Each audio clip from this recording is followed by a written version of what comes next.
نحمده ونصلي على رسوله الكريم أما بعد فأعوذ بالله من الشيطان الرجيم بسم الله الرحمن الرحيم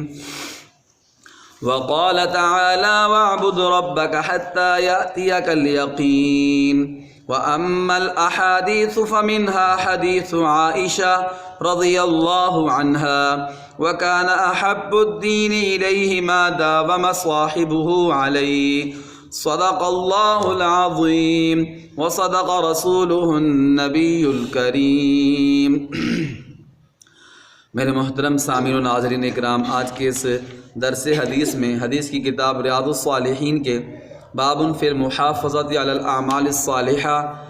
سے ایک آیت مبارکہ اور اس کی پہلی حدیث پاک آپ کے سامنے پڑھنے کی ابھی سعادت حاصل کی ہے۔ جو آیت مبارکہ تلاوت کی ہے وہ سورہ حجر کی آیت نمبر 99 ہے۔ اس میں اللہ رب العزت ارشاد فرماتے ہیں وَاعْبُدْ رَبَّكَ، پیارے نبی جی آپ اپنے رب کی عبادت کریں، حَتَّى يَأْتِيَكَ الْيَقِينُ، یہاں تک کہ آپ کے پاس موت آ جائے۔ اس آیت مبارکہ سے یہ بات ثابت ہوتی ہے کہ خطاب تو قرآن پاک میں نبی علیہ السلام کو ہوتا ہے، لیکن مراد ساری امت ہوتی ہے، سارے ایمان والوں کو یہ خطاب ہے کہ اے ایمان والو تم اپنے رب کی عبادت کرنا یہاں تک کہ موت آ جائے، یعنی موت تک اپنے رب کی عبادت کرنا۔ اس آیت مبارکہ کی تشریح اور تفسیر میں ایک واقعہ بھی مشہور ہے۔ حضرت شیخ عبد القادر جیلانی رحمۃ اللہ علیہ، جو بہت بڑے اللہ والے گزرے ہیں، پیران پیر، ان کے بارے میں آتا ہے کہ جب وہ مرض الوفات میں مبتلا ہوئے تو شیطان ان کے پاس آیا اور آ کر کہنے لگا کہ عبد القادر تو مجھ سے بچ کر نکل گیا ہے، میں تمہیں بڑی گمراہ کرنے کی کوشش کی ہے لیکن تو مجھ سے بچ کر نکل گیا ہے۔ تو شیخ عبد القادر جیلانی رحمۃ اللہ علیہ نے فرمایا نہیں، ابھی نہیں بچا ہوں، اس لیے کہ ابھی کچھ سانسیں باقی ہیں، ابھی میں زندہ ہوں، اس لیے کہ اللہ فرماتے ہیں وَاعْبُدْ رَبَّكَ حَتَّى يَأْتِيَكَ الْيَقِينُ، موت تک اپنے رب کو راضی کرنا ہے، موت تک عبادت کرنی ہے، موت تک گناہوں سے بچنا ہے، موت تک شیطان کی چالوں سے بچنا ہے۔ تو ابھی میں زندہ ہوں، ابھی تم سے بچا نہیں ہوں۔ پھر شیطان نے دوسرا وار کیا، کہنے لگا کہ شیخ عبد القادر جیلانی آج تمہیں تیرے علم نے مجھ سے بچا لیا۔ شیخ عبد القادر جیلانی رحمۃ اللہ علیہ فرمانے لگے کہ وہ سمجھ گئے کہ شیطان مجھے گمراہ کرنا چاہتا ہے۔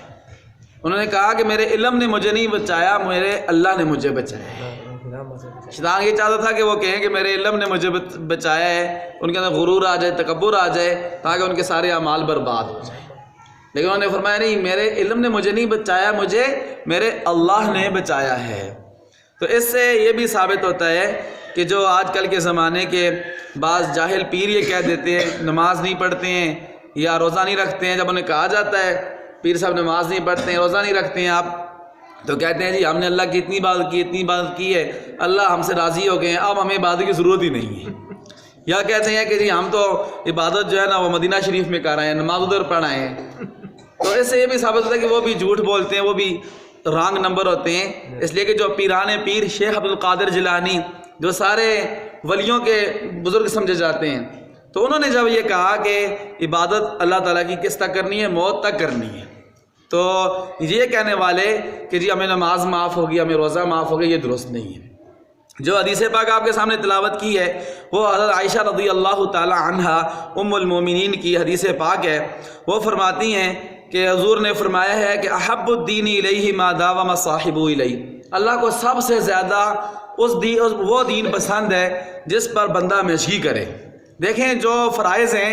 ان میں تو اتنا ہی آپ نے کرنا ہے جتنا اللہ کا حکم ہے، اس میں آپ نے کمی کر سکتے ہیں نہ زیادتی کر سکتے ہیں۔ دن میں نمازیں 5 فرض ہیں، 5 لازمی پڑھنی ہے، اگر آپ کے پاس طاقت ہے حج فرض حج لازمی کرنا ہے، اگر آپ صحیح تندرست ہے رمضان آ گئے روزے آپ نے پورے رکھنے ہیں۔ لیکن جو نفلی عبادات ہیں، نفلی تلاوت ہے، نفلی نماز ہے، نفلی روزے ہیں، وہ آپ نے اپنی ایک ترتیب بنانی ہے اور ایسی بنانی ہے جس پر ساری زندگی عمل کر سکے۔ یہ نہ ہو ایک دن بندہ کرے اور دوسرے دن چھوڑ دے۔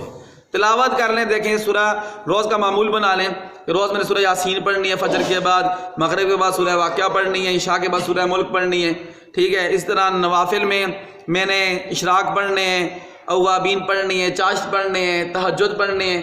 اور تسبیحات اپنا معمول بنا لیں، لیکن جو بھی معمول ہو نفلی عبادات کا اس پر ہمیشگی کرنی ہے، اس لیے کہ اللہ کو وہ بندہ پسند ہے جو عبادات پر کیا کرے، ہمیشگی کرے، بے شک تھوڑے عمل ہوں لیکن روز روز ہوں۔ اللہ تعالیٰ سے دعا ہے اللہ مجھے بھی آپ کو بھی